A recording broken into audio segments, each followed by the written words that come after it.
everybody, and welcome back to Daijah's book recommendations. Today I'm going to be giving you 5 paranormal fantasy recommendations.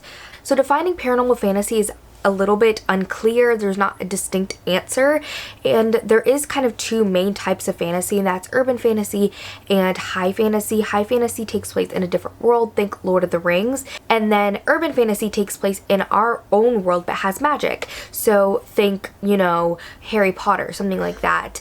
And so paranormal fantasy can really fall into either. It really used to just be like an urban fantasy type thing, but now it's kind of morphing into being in high fantasy as well. But think Twilight. That's a really classic paranormal fantasy that has vampires and werewolves. So anything that has like vampires, werewolves, or witches, any of those are kind of paranormal fantasy to me. And I know like one of these has like gargoyles in it too, so it kind of just depends. So those 3 to me are more paranormal fantasy, and even like angels and demons I think are also paranormal fantasy, but something like fairies or dragons, something along those lines, is more, just fantasy. And I definitely want to do a video on my favorite just other fantasy that's not paranormal fantasy, so hopefully that'll be the next video that I do for you guys. But today we're just going to talk about these 5 plus a bonus book. So I honestly mostly have witch books because I read the most witch books, and a lot of the vampire werewolf books that I read are actually adult, so I didn't want to include those on this list. So the first one that I have is Kingdom of the Wicked by Carrie Maniscalco, and I love Carrie Maniscalco in general. She also wrote this other series called Stalking Jack the Ripper, which I highly recommend. That whole series is amazing. But this book, we actually follow a witch, obviously, and she's a twin, and her twin sister is killed in kind of like a ritualistic manner.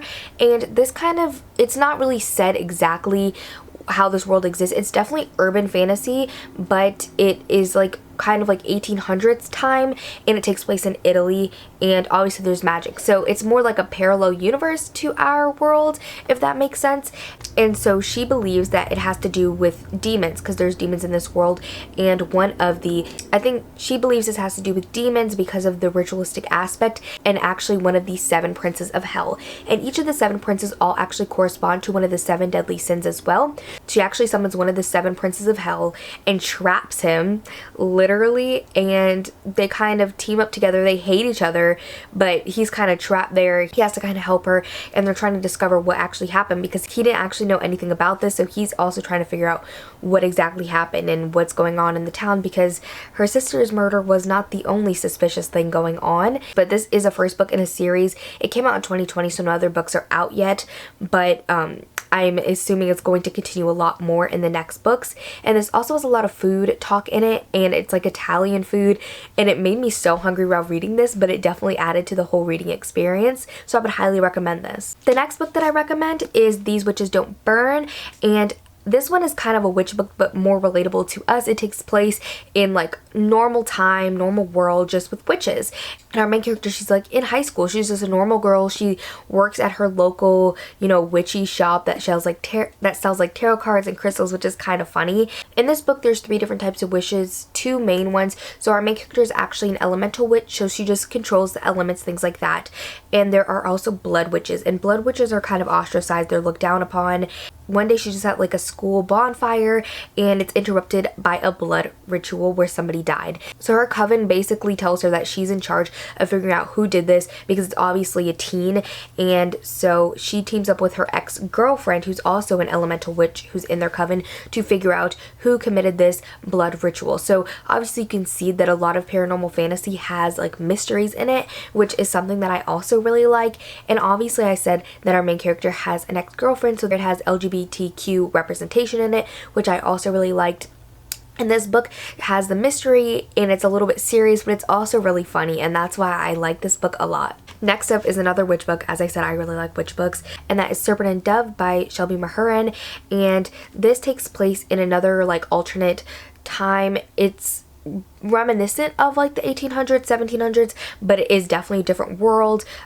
Nothing really resembling our world, but it has witches in it, and witches again are ostracized. Everybody hates witches for no reason, but this has strong religion again in it, but like overly religion, like they control everything, and it's very reminiscent of like 1600s, 1700s in that regard, where the religion kind of controls the government and everything. So there is these witch hunters that are trained, part of this religious group, and they hate witches obviously because they're trained to kill them. And our main character, who's a witch, actually ends up in an arranged marriage with a witch hunter who doesn't know that she's a witch. So it's kind of like this big issue where she is with somebody who hates her kind and wants to kill her, and obviously eventually he's going to figure out that she's a witch. So what's going to happen then? And this book is so much fun, and I love the relationship that develops between the two main characters, because it's obviously an arranged marriage, so even without like the witch aspect, they don't really want to be married to each other, but they eventually grow on each other, and then there's obviously going to be this big betrayal, which I just find so fascinating, and I love this book so much. Okay, next up is kind of like another witch book, but it's kind of not, but that is Cemetery Boys by Aiden Thomas.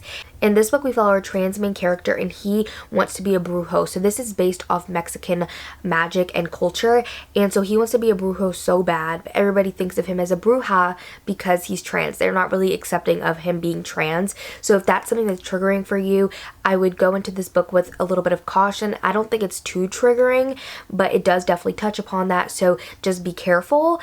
And brujas and brujos kind of have different magic, and so he really wants to be a brujo. So he decides to try and prove himself as a brujo to investigate this murder that's going on because his uncle was murdered. So he does actually summon a spirit, but it's not his uncle's spirit. It is the spirit of a teenage boy at his school who mysteriously died, and he didn't even know he died. So they kind of agree to just find out what happened. So the spirit that he summoned, he goes on to try and, tidy up everything in his life that he had to. Nobody can really see him besides, him and other brujas and brujos, but not everybody in this world is a bruja or brujo. So he's just trying to make amends and, tie up his life. And obviously there's a reason why when he was trying to summon his uncle, he summoned this boy. So our main character is kind of keeping him around for that purpose of figuring out what happened, like why did I summon you, like how are you connected, and what actually happened to my uncle. And this does have a bit of a romance in it, and I love this book so much. It is heavily queer, so we have a trans main character and a gay relationship, so I really love this book. This also has a lot of food talk in it, and it is so cute and adorable, and I highly recommend. The last of the main 5 books that I have actually looks like it's older than it is, but it is young adult, I promise, and that is White Hot Kiss by Jennifer L. Armentrout. I know the cover. I know. But the cover, I think there's new covers and they're better, but I know. It actually makes sense why this cover is and why it has White Hot Kiss in the title. So in this world we have gargoyles and demons, and gargoyles hate demons so much, so they kind of train to fight them. And our main character is half gargoyle, half demon, and she has this magical power because she is half and half, where if she kisses somebody she sucks out their soul and they die. So she is taken in by the gargoyles so they can kind of teach her how to control this power. And one day this guy starts going to her school who is actually a demon, and she's really attracted to him in a sense because she could actually kiss him, because demons don't have souls, so she has no worry of hurting him. But she's been raised all this time to hate demons. I think this book is just really fun, and it definitely has a heavy romance in it more than any of the others, but I do really love this book, and it is a little bit older, but I still highly recommend it. So those are all the books that I have for this video. I hope you guys enjoyed, and I will see you with the next book recommendation. Bye!